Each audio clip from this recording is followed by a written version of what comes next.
Welcome to the Veteran Spouse Network podcast, brought to you in collaboration with Coming Home Well. I'm your host, Hannah O'Brien, both a veteran spouse and the program manager for the Veteran Spouse Network.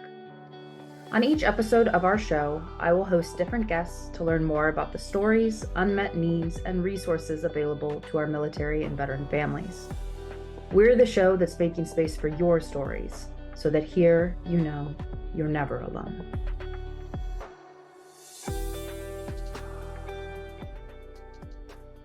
Welcome back to the Veteran Spouse Network podcast. This month, I am very grateful to be welcomed by two female veterans and spouses I am lucky enough to get to work with to discuss military sexual trauma. Sexual harassment and assault unfortunately occur not just in everyday life, but in the workplace as well, and the military is no exception.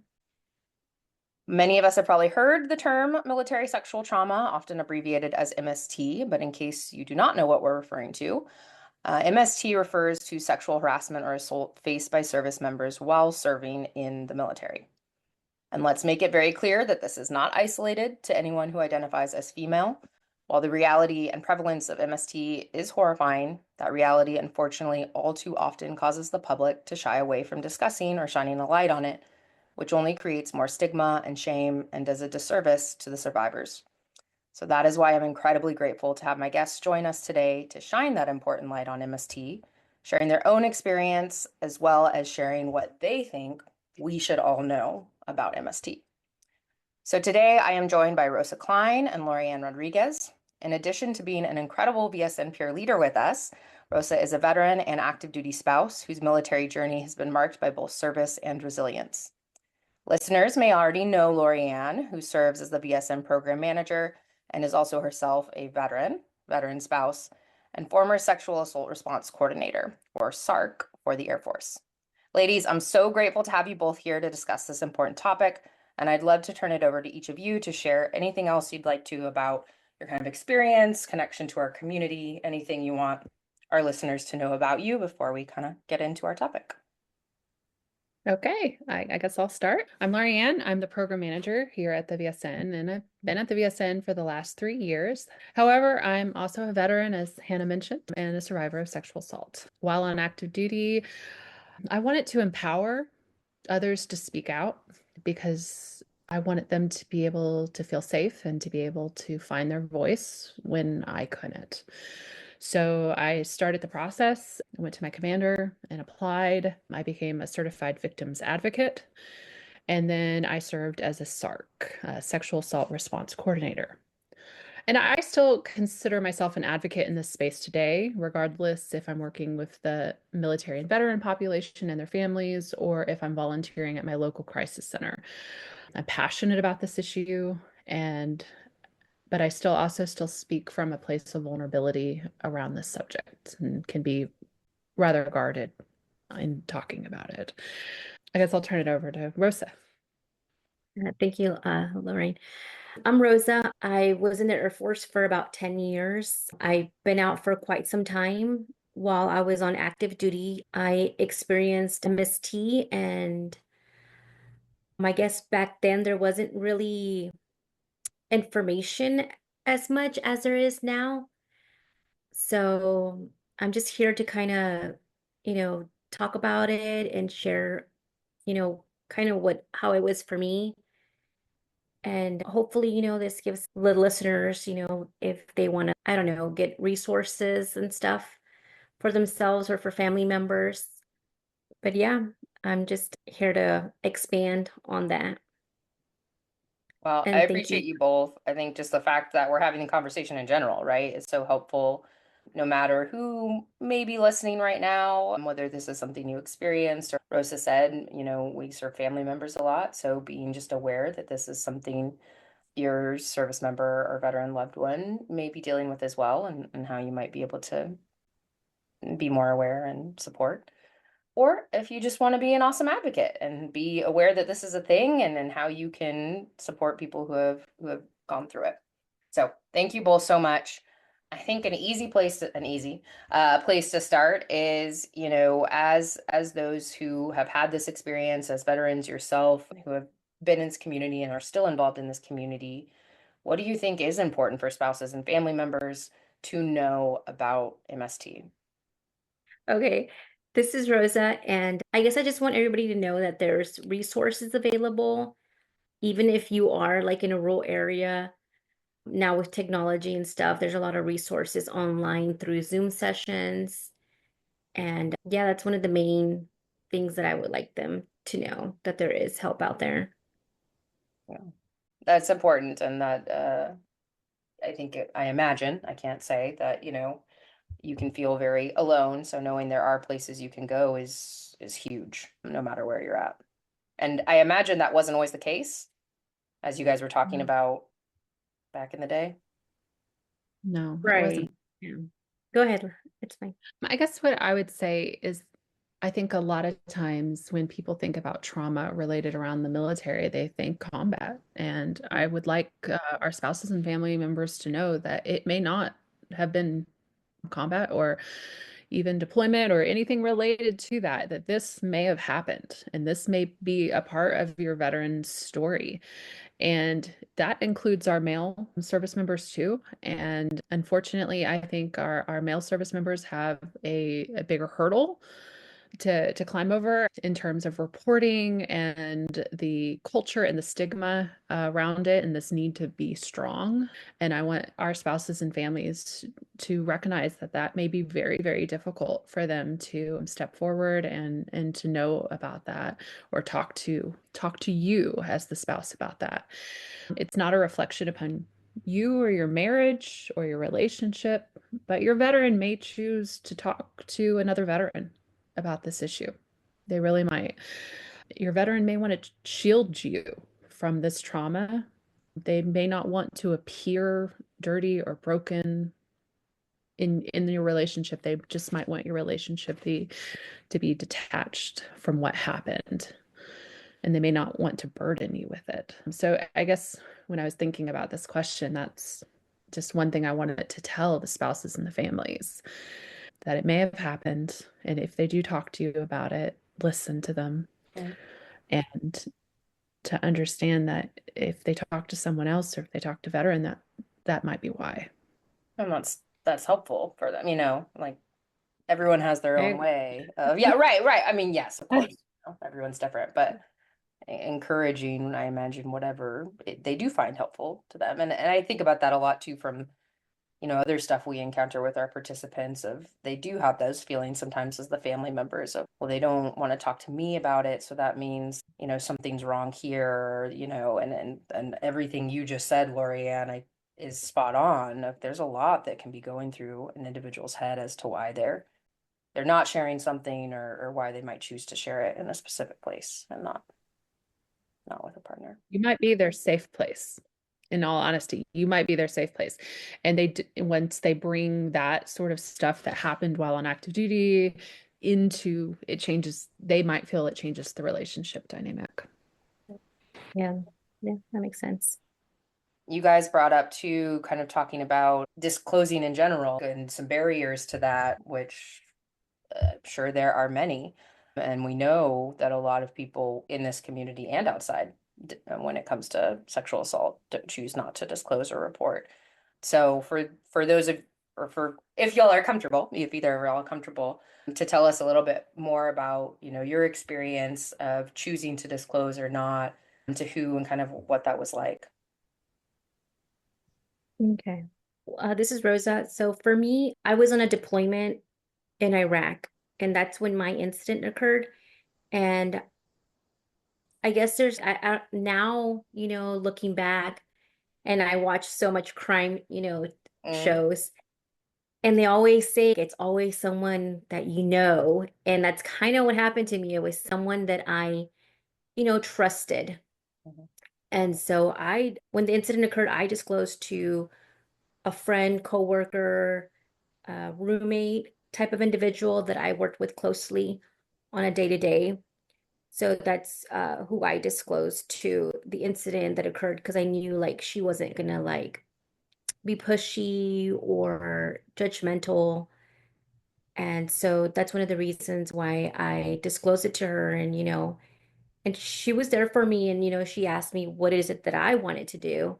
mm, And for me, I wanted to just kind of forget it happened and just kind of move on and just continue with day to day, Yeah. just because I still had to interact with the individual and see them on a daily basis. So that's kind of why I just, and also the culture, the stigma, and everything that comes with it. And then I'm sure, I don't know how they would have handled it, being deployed, if I would have been taken out from the deployment, both of us. And yeah, it just didn't seem like the right choice at that moment Right. And your for me. choice to make. And Yeah. awesome that she supported you. Did you find that it was helpful to be able to talk to her? Talk to anybody? Yes. Yeah. Yeah. It was just having to just, even if it was like something small, not a big, storyline to it, but when I told her, but it was just helpful just having it out there that I told someone, and yeah, And someone you trusted. someone I trusted. Yeah. Yeah, because the incident was different, because I told her she was the first person, and the second person was my spouse that was in the States. And Mhm. when I told my spouse, he didn't really validate it. It was kind of like, well, what did you do Mm. to put yourself in, that situation? And this is an ex-spouse that I'm talking about. I was kind of hoping you were going to say that. Yeah, I was like, we're no longer together. But yeah, and that was like a total like shock to me because I didn't know how to react. It was kind of like, wow, the person that I married and, that's supposed to be there for me kind of turned it around. It was like my fault all of a sudden. So that was really confusing, especially at, such a young age and being married. And from, yeah, the person you're supposed to be able to trust the most. Exactly. So, an unfortunate example of, yeah, how not to react when someone discloses to you. Exactly. Yep. That is unfortunate. I can say I had good disclose stories when I reached out. First, it was my boyfriend at the time, now my spouse, and told him first. We were in training, and there was something about being in that culture and in that environment of just being loud and proud and being able to be angry and all hoorah about the military type thing that I was able to focus in on. And so that helped a lot during that chapter. Eventually, when I was still very young and living on my own, I did disclose to within my religious community and to my priest. And that's when I finally got counseling and got help. And that was absolutely instrumental uh, at that point. And I think, like you were saying, Rosa, if someone discloses to you, just realize that you are kind of on sacred ground. You are hearing something from this other person that they are trusting you with as a family member or a friend. Just realize that. Listen, sit with them and listen. I guess I can't say listen enough when someone chooses to disclose to you. And trust them, like trust that and respect their decisions about Mhm. how they want to handle something. Didn't happen to you. Yeah. Yeah. Mm. Yeah. Don't be pushy on like right away with therapy and stuff like that. Just kind of naturally, I guess, take its course I in a mean, so sense. often when we support someone and just are there for them, we can help them realize what they need when they need it, like you're saying. And when we try to do stuff before we're ready, it doesn't work. Doesn't help. No. Yeah. No. People have the urge to want to solve the problem. And this maybe what they need from you right now is to listen. Yeah. What do Yeah. we Because always say to, like when we're doing anything, right? There's literally you can do no harm by listening, and you can do a lot of good. yep, that's true. Yeah. Yeah. Like taking its own, like when I tried to go to therapy, I guess I wasn't ready. I think it's just kind of like, I was going through the process, but I wasn't ready. I wasn't like fully committed. So, and it took me years to try to finish the therapy because I kept pausing it when it got too like intense and I would just quit. So, yeah, I guess, the individual will know Yeah. hopefully when it's time. Listen to yourself, trust yourself. Oh, don't know. For sure. Well, you both shared talking to or disclosing to a romantic partner, and we had talked too about, obviously this is a type of trauma that can very severely impact relationships, right? It brings up issues of trust, safety, intimacy, all sorts of stuff. So, for whether you feel comfortable speaking to yourself or just generally how you've seen that this can impact relationships with an intimate partner, I imagine a lot of our loved ones listening, that could be helpful to them. It definitely impacted my relationship. Trust is hard. All my relationships, trust is Right. hard. There's always this need to want to feel safe. Because I'm religious and a practicing Christian, there was a lot of shame and guilt associated just with that, of having put myself in a situation where something like this could happen. And this overwhelming sense of feeling dirty and the intimacy of giving myself to my husband in that context of a Christian marriage, but also this feeling of being dirty and the shame associated on how did God see me then. So there was absolutely, it wasn't just my relationship with my husband, but it was also my relationship in our Christian marriage and my relationship with God. So there was very much so an issue of moral injury associated to this for me. And that's been an ongoing battle with how I've dealt with this assault. For me, Rosa, I guess the same as Lorraine, like trust issues is big. It definitely has impacted past relationships and, current relationship. I wasn't in the best relationships, I guess I would say. There was a lot of emotional, domestic, and like violence like that. And it was just, yeah, you just don't know how to like get out of it, get the help that you need. So you think everything's just kind of okay, that you're in an okay situation, but you're really not.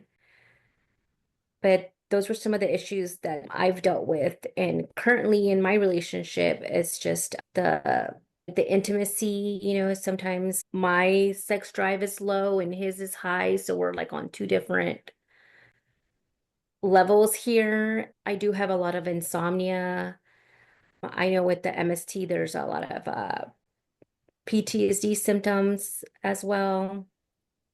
And yeah, so it definitely does affect relationships, I would say. Is there Insomnia is anything you real. would want to tell partners? I mean, I think that's so helpful, but I mean, like something I'm thinking of just listening to y'all as the partner is, don't take it personally, right? Like it's not about you, so certainly don't make it about you. But, you know, anything else you think like you'd want to tell a partner who might be trying to understand or support a loved one when it comes to their intimate partner relationship?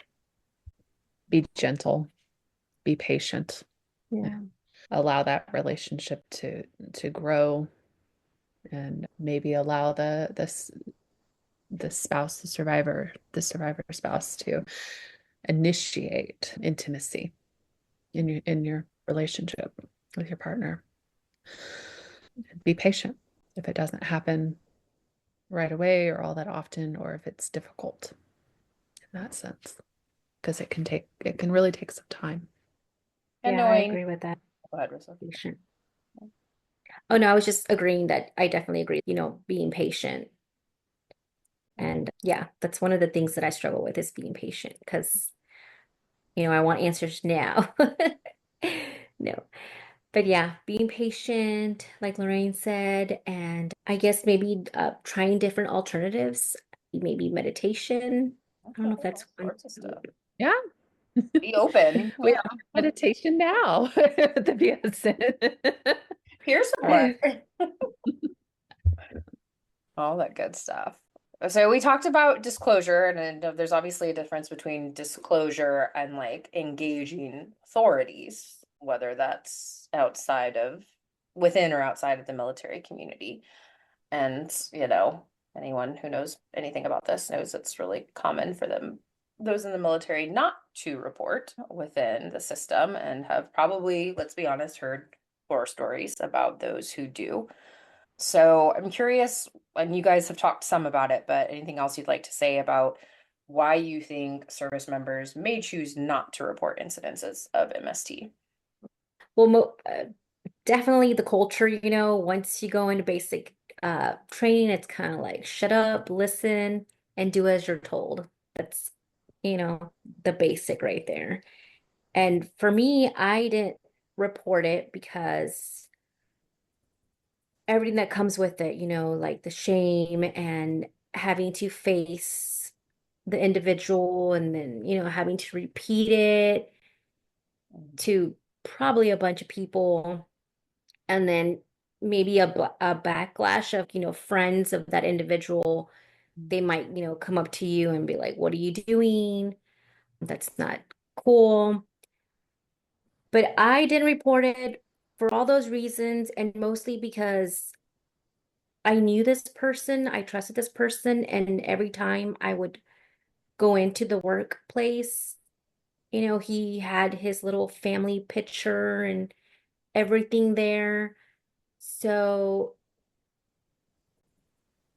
I I didn't report it because of lives ruined, I guess. Having that picture there that I would see with his family kind of, tugged at my heartstrings a lot. And that was probably the number one reason was, career destroyer, I guess, not ruin lives. Mm. And Wow. that's actually, I'm really grateful for your honest answer, because I think that also shows the complexity of how people can feel, and, all these different things that might be going through one's head about why they're choosing to do something. And I imagine some might be surprised by that, but so thank you for that very honest answer. You're welcome. I mean, I think with me, it was a training environment, so I was fearful of retribution and not being able to complete the training and what would happen, and my military career cut short. In all honesty, would I be able to continue on and serve and the way I wanted to serve on active duty? When I was the SARC, I saw a lot of just fear about reporting and how to report, and if anything would be done if they reported, and was it worth it, like, to, because Rosa, you talked about the culture, like absolutely the culture within the unit, and breaking that bond that you have with your fellow service members, and bringing this big issue to light. And there's a lot of fear associated with reporting because of that, our families and our civilian counterpart, they fear to report too. Absolutely. I mean, it's a big problem with this issue everywhere, but I think that just very deep and entrenched culture of the military makes it that much more problematic for our community. Yeah, when a community, I mean, it's like your job, it's your community, it's part of your identity. Whereas, civilians, it might be touching one of those things, or none of those things. Not to say, not to compare at all, but yeah, there are a lot of layers when it's involved in the military community. Yep. Yeah. I'm actually going to jump to a different question because I feel like it's related to this one. So speaking from kind of that more, you worked, Laurianne, in this role of the SARC, of people who are there to support survivors. So I'm curious, because when you guys were talking and answering that last question, I was thinking, like, do they talk to y'all about this? What was that something that was known that this could happen, and here's what we as a DoD think about it, and here's what you can do about it. And I know that has come, as many things have, a long way. So I'd love to hear just from your understanding, and honestly, either of your understanding for that first question of, was this something you had been talked about too, and how to handle this if it were to happen to you while serving? No, at the time that it happened to me, no, it was not talked about. I became the Stark because, in all honesty, it felt like this program was being stood up as a knee-jerk reaction to some of the scandals that were happening at the time at the Air Force Academy. And it felt like it didn't have its legs underneath it fully as a program. We had issues of walking with survivors through the rape kit at the hospital, and people don't realize that your body is a crime scene now, and it is evasive and it is very difficult, long, hours long procedure. And some of the issues afterwards of billing, who were they going to bill? The survivor airmen? Because at that point, TRICARE health insurance didn't cover the rape kit because it was considered not a medical necessity. It was an investigative tool. And so there were a lot of those sort of back end things with this program being stood up for people that we had to work out, and we had to work them out real time with people living and going through it right now. And I remember very clearly talking to a hospital administrator. It's like, well, you're not going to bill the 18, 19-year-old airman. That is not going to happen. I don't care who you bill, but it's not going to be her. And that sort of stuff makes you very angry because it makes you really question the system that you're in, and the system that people are trusting to go to and talk to. At that time, and this was many years ago, there were really two paths that you could go down. I mean, you could do a restricted report or a non-restricted report. And a restricted report was just between me and the survivor, and I could hand them off to medical and mental health professionals. And that was one path. And it didn't go up the chain of command because there was always that fear with survivors of retribution or not wanting people to know. And then the other one was a non-restricted report. And then we were getting law enforcement, command, and all of those folks involved. And what was always so difficult as the advocate in this space is that everyone wants to talk to the survivor first, and they all want to get the story again and again and again. And I very, very, if OSI, Office of Special Investigations, got to the survivor first, I might not even have been brought in right away. And I'm so thankful that there's been a lot of changes to this program and a lot of policy and how it's handling and how it's run. And at that point, I was only working with active duty service members. And I don't know how much it's expanded to working with families or if they've even gone that way. But that was when training started happening too. So at that point, when airmen would come into the military, then we would do mandated training around sexual assault and the risk of it and what happens and what do you do if this happens to you. But before that, no, it didn't happen. It wasn't trained on. That's shocking. Yeah, yeah. Yeah, and I hate to say that we had to learn as we went, but very much so in a lot of ways we learned as we went. And I just hope that learning curve wasn't too reflective to the survivors that I was working with. We really tried hard to shield them. Yeah, that could be scary. Have Go ahead. all those people, you know what I mean? Having to retell that story all over again. Yeah. That's too much. I honestly think DoD was amazed at the floodgate they opened when they stood up that program. Honestly, I don't think they had any sense of understanding of how many people would step forward, and these people expected justice.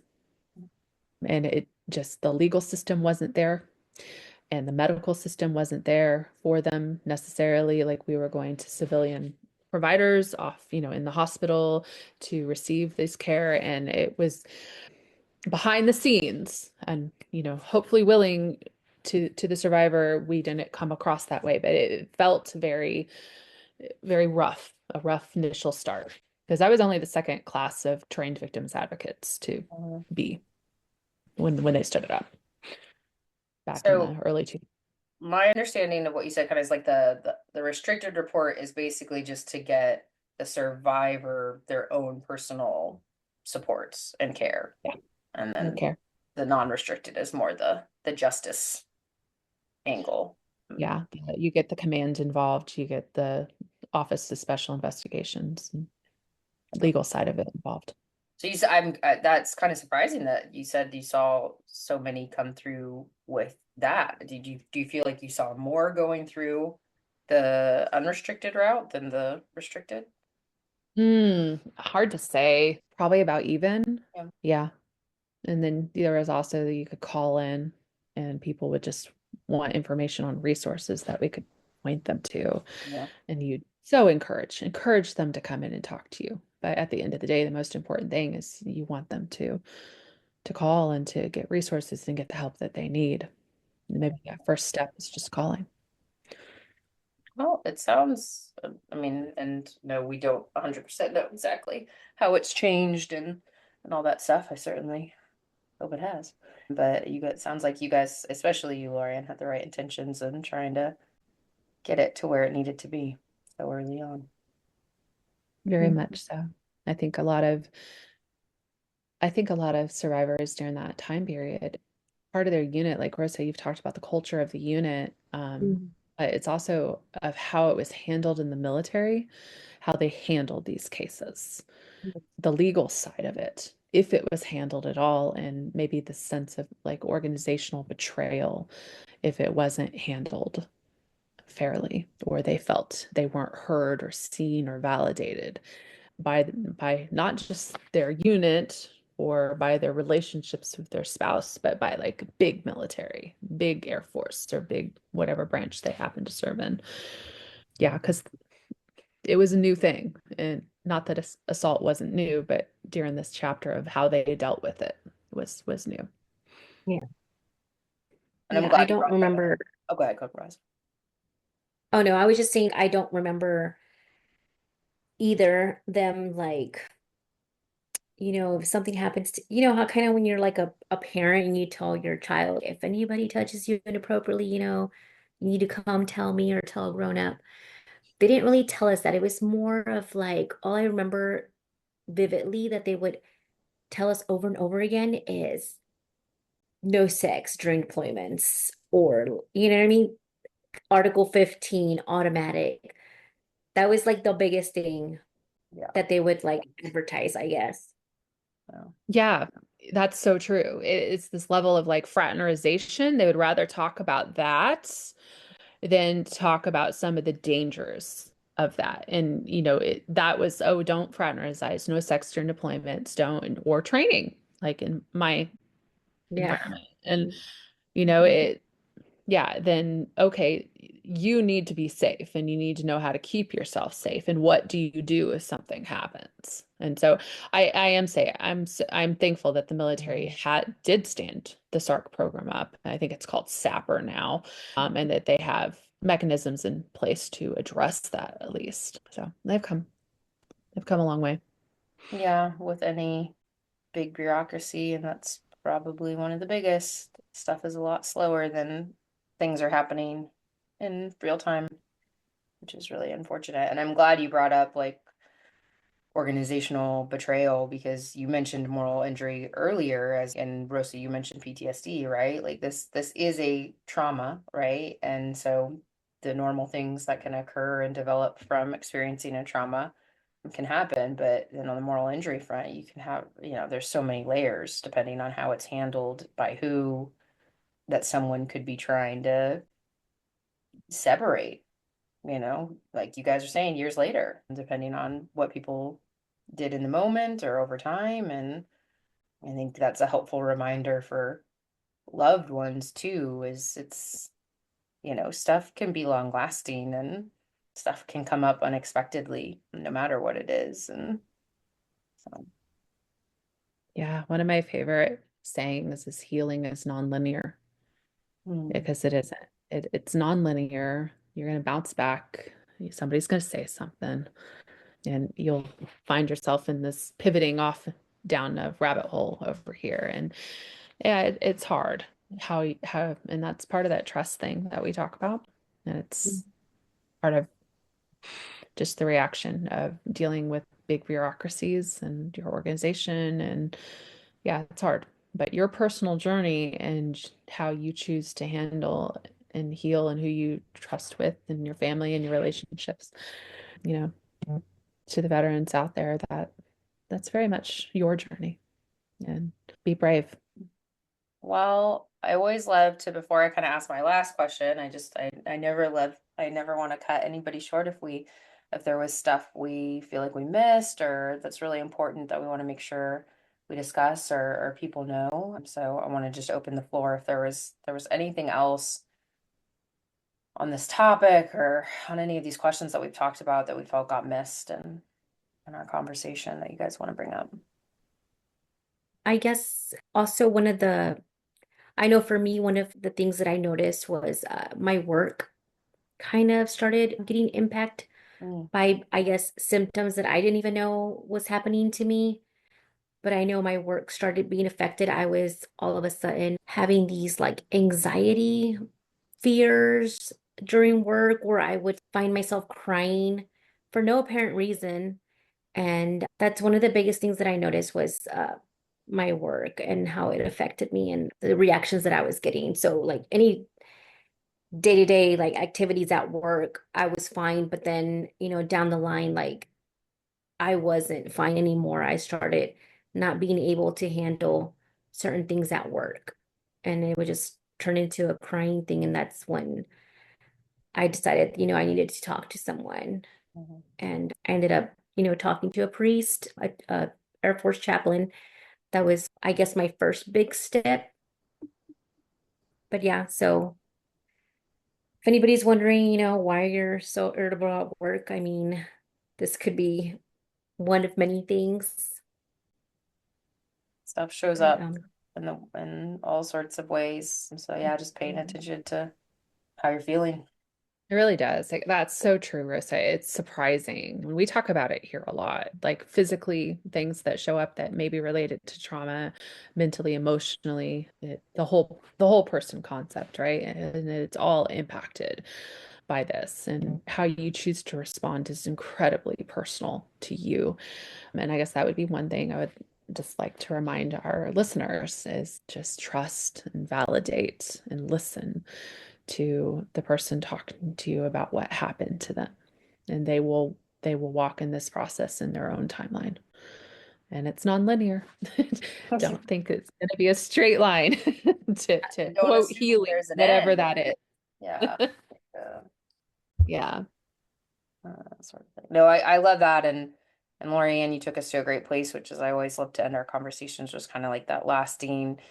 If you had to say one or two things that you just want people to take away from this or advice, whether again, you're right, we have different people maybe listening with different experiences, whether someone has experienced a similar trauma or they're just trying to better understand and support a loved one. If there's just any lasting piece, Laurianne, that was a great one. I won't cut you off if you have other things that you want to say, or Rosa, that you'd like to share with our listeners about something you'd like them to walk away with. uh, I'm with Laurianne with the same, to those listening, just, remember that healing looks different for everyone. Similar to, what Laurianne was saying, that it's not linear. And that's, it's totally okay. Just, be patient and be kind to yourself. For sure. And to the families supporting an MST survivor or just, want to support their veteran the best way possible. Just, giving them their space to find their own way and just being there. Yeah, just being there. I know sometimes when we hear things Well, I know for me personally, when I hear things and it's emotional or someone's crying, I don't know how to react sometimes.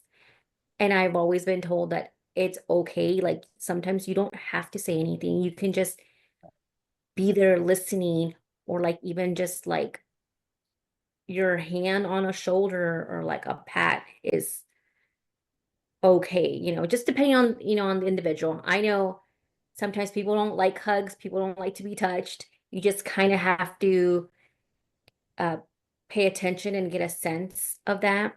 So yeah, that's my advice. You Perfect. brought something up really good right there, Rosa. There's an expectation of people being emotional, and that may not always be the reaction. It may be detachment, it may be silence, it may be a lot of different things that this person is going through. So if you see personality changes in your loved one, it may not be how they deal and how they process may not be what you think is emotional and tears reaction. That was definitely the case when people were coming forward and talking about it for the first time. And to our survivors out there, take that first step, because this healing journey is yours, but it's only yours if you take the first step in it. Lovely.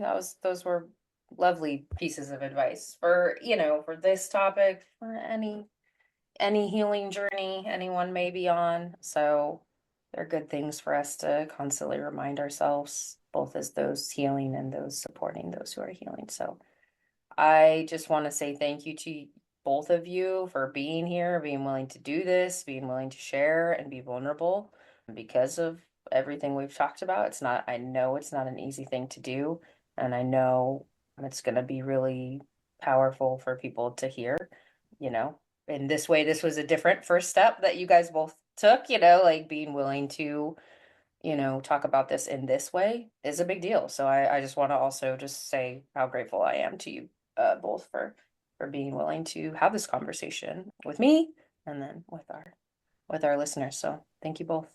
Thank you. Thank you. Thanks again for joining us on the Veteran Spouse Network podcast, brought to you in collaboration with Coming Home Well.